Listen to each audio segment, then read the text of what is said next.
Salut les confinés. Salut. Bonjour. Salut. Bon, faites pas semblant, je sais que vous avez eu du mal à vous lever ce matin. Il y a eu un changement d'heure en traître. Même confinés, on change d'heure. Et ça, c'est pas sympa. Donc, on a failli se louper, mais finalement, on est là. Et il faut dire qu'on a un peu une espèce de gueule de bois là, non? Après la conférence hier de Édouard Philippe, Olivier Véran et co, parce qu'ils étaient assez nombreux à la barre.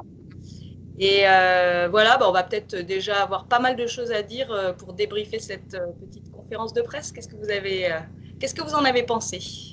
Je suis assez d'accord avec le terme de gueule de bois parce que je dois avouer que j'ai eu beaucoup de mal à m'endormir hier soir parce que on a quand même assisté à un Premier ministre qui nous regarde dans les yeux en nous provoquant, en nous disant je ne laisserai personne dire qu'on a eu un retard dans les mesures de confinement. Et je trouve ça d'une violence inouïe. Je trouve réellement que Édouard Philippe s'est livré hier soir à un espèce de numéro de cirque politique complètement à côté de la plaque, complètement en dehors des nécessités de son rôle et de ce que devrait être son rôle aujourd'hui dans un moment comme celui-ci où il devrait être plutôt dans une dimension protectrice. Il est devenu un Premier ministre provocateur qui regarde les Français dans les yeux en leur disant globalement, excusez-moi du terme, mais je vous emmerde et je suis le Premier ministre, je fais ce que je veux et personne ne peut avoir raison face à moi. Donc honnêtement, hier soir, moi qui suis assez attaché quand même au régime républicain et aux institutions, j'ai quand même eu du mal à dormir hier soir. Bon, de toute façon, il faut pas s'étonner non plus de ce que le gouvernement manie la communication comme il le fait, hein, puisque ça fait partie effectivement de la manière qu'il a d'agir depuis le début. Il s'agit effectivement pour lui d'essayer de se border au maximum de l'accusation qui commence à monter partout, que les décisions n'ont pas été prises au bon moment, qu'elles ont été prises avec retard et qu'aujourd'hui, il essaye de masquer le fait qu'il gère la pénurie. Et de ce point de vue, le fait qu'il y a déjà des gens qui s'organisent, il y a une association qui existe d'aide aux victimes du corona, par exemple, ça c'est tout à fait important parce qu'on doit contrer ces exercices maintenant, ces exercices de communication, et on doit le faire vraiment absolument, contrer ces exercices de communication. Moi, je rejoins l'ensemble des interventions que vous avez dit, hein, les camarades. Je rajouterais juste que quand on voit les sondages dans l'opinion, que la confiance autour de l'exécutif s'érode, on voit bien que depuis le début, les mesures n'ont pas été prises, le confinement aurait pu être décidé plus tôt. On voyait bien que ce virus se propageait depuis mi-janvier, mais que de manière globale, notre gouvernement a tardé, alors que l'Italie et l'Espagne comptaient déjà ses morts et que les pics sont exponentiels j'ai bien peur que nous ne soyons qu'au début, mais le gouvernement vraiment a tardé et se cache derrière une communication qui est en plus fumeuse et désastreuse. Mais au-delà du simple fait d'avoir tardé, le gouvernement n'a pas juste tardé, le gouvernement a été complètement en dehors des clous, a été complètement irresponsable et cynique en essayant à tout prix de maintenir les municipales. Le 6 mars, on avait quand même Emmanuel Macron qui sortait au théâtre en lui disant continuez de vivre, allez, sortez dans les bars, on continue, les Français sont un peuple qui vit, les Français sont un peuple heureux, mais ce n'était pas le moment. Le virus n'est pas un terroriste, le virus n'en a rien à faire qu'on ait des victoires sur des petits symboles comme ça. Donc Emmanuel Macron et le gouvernement ont depuis le début été à contre-pied des mesures nécessaires et ont été à contre-pied des mesures qu'ils auraient dû prendre. Donc je pense qu'on peut même pas parler simplement de retard. Parce qu'encore un retard, ça aurait pu être compréhensible si effectivement ils étaient aussi peu informés qu'ils étaient. Mais ils étaient impréparés.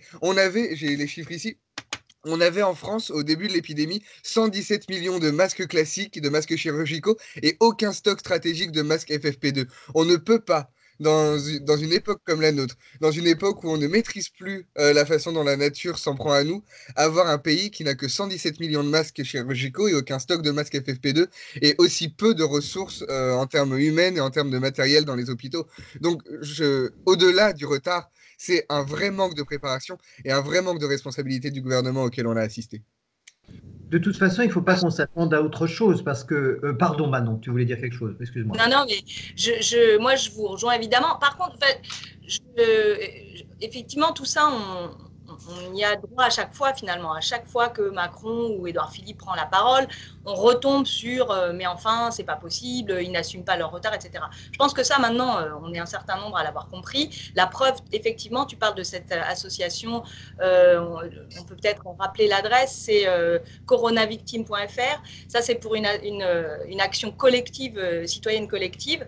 Et puis, il y a aussi des plaintes individuelles qui sont déposées. Déjà, il y en a énormément qui ont été déposées apparemment, enfin, qui ont été en tout cas téléchargées en ligne à partir de plaintecovid.fr. Donc, il y a beaucoup d'actions qui se mènent déjà dans la sphère citoyenne, en plus des plaintes qui sont déposées d'ores et déjà par le corps médical.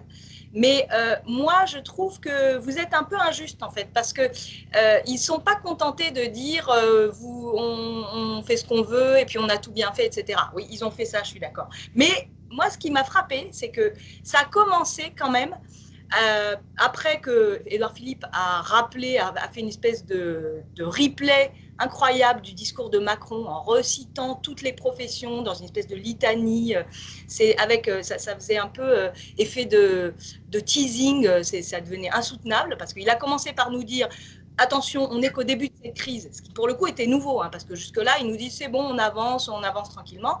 Là, maintenant, ils nous disent on n'est qu'au début de la crise et ça va être horrible. Et ensuite, il y a une espèce d'effet de retardement dans le discours où il fait intervenir 15 personnes les unes après les autres pour dire des choses que tout le monde sait déjà. Moi, c'est leur PowerPoint, par exemple.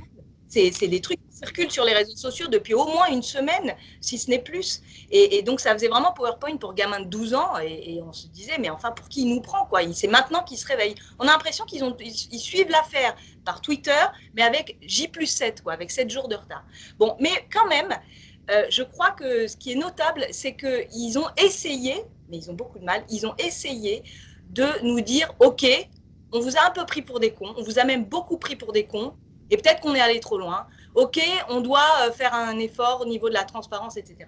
Donc moi, je trouve qu'ils ont ils ont essayé de marquer une prise de conscience, de dire, on sent bien que ça prend plus là, on voit bien que vous êtes en train de nous attaquer en justice, alors même qu'on est en pleine union sacrée. Mais le problème, c'est qu'en fait, ils ne savent pas faire. Ne pas nous prendre pour des cons, ils ne savent pas faire. Et donc, ils continuent. Et en fait, ça a été, pendant toute cette conférence qui a été interminable, c'était hyper long, on n'a eu que très, très peu d'informations. Il ne faut absolument pas s'attendre de leur part autre chose, puisque en partie, ils sont responsables de la situation, en très grande partie.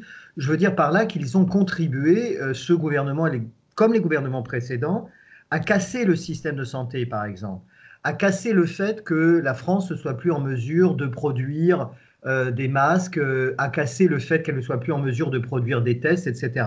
Tout ça, les politiques qu'ils ont menées, les politiques néolibérales qu'ils ont menées, ont abouti à ça. Donc aujourd'hui, ils se trouvent devant une situation de devoir à toute vitesse réparer les conséquences néfastes des politiques qu'ils ont menées. Donc évidemment, ils sont dans l'incapacité de faire autre chose que de la communication, c'est-à-dire d'essayer de nous promener en bateau pour nous dire, nous dorer la pilule d'une certaine manière pour nous dire on a tout compris, je vous ai compris, voilà, je vous ai compris, je mets tout en œuvre, je vous protège. Bon, maintenant, je crois que là, cette conscience-là, comme tu le dis Manon, effectivement, elle est de plus en plus clairement partagée et on ne peut pas dire qu'on se trouve aujourd'hui dans une situation d'union sacrée. Cette union sacrée, elle n'existe pas. Ouais, et sur la question de l'anticipation, de la préparation, on a quand même eu une info, c'est on connaît enfin les termes de la stratégie du gouvernement. J'espère que vous avez bien retenu, mais ils nous ont quand même martelé ça. Donc, si vous avez bien retenu, il y a 2 axes dans la stratégie. Le premier, c'est augmenter les capacités d'accueil dans les hôpitaux. Et le deuxième, c'est lisser la courbe de façon à ce que justement la propagation du virus et les personnes gravement touchées reste inférieure à la courbe, enfin à la capacité d'accueil justement. Le problème, c'est qu'en fait, on a déjà explosé la capacité d'accueil. On est en train dans certaines régions, il y a le Grand Est, c'est en train d'arriver en région parisienne.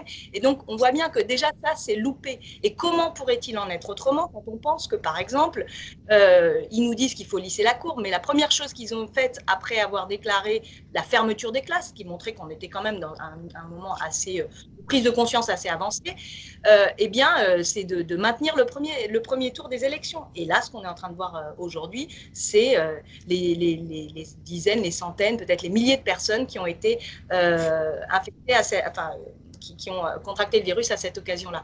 Donc, c'est pas mal comme idée, mais en fait, le problème, c'est qu'ils font tout le contraire depuis le début. Et pour ce qui est de la capacité d'accueil, moi, je suis allée revoir les chiffres. Il nous dit on avait 5000 lits au début de la crise et avec nos bras musclés, on a réussi à monter à 10 000. On se dit, waouh, super, multiplier par 2. 10 000 lits de réanimation, donc c'est pour des hospitalisations lourdes. Et notre objectif est énorme, c'est de monter à 14 000 lits disponibles. Il faut quand même se souvenir qu'on a perdu 13 600 lits dans l'hôpital public, donc uniquement l'hôpital public, parce qu'il y a aussi les cliniques privées qui peuvent participer. Dans l'hôpital public, 13 600 lits depuis 2013. Alors j'entends déjà les voix de nos amis macronistes qui vont dire « Ah bah oui, mais en 2013, c'était pas nous, encore que ». Mais il faut, rien que pour l'année 2018, 4200 lits ont été fermés dans l'hôpital public.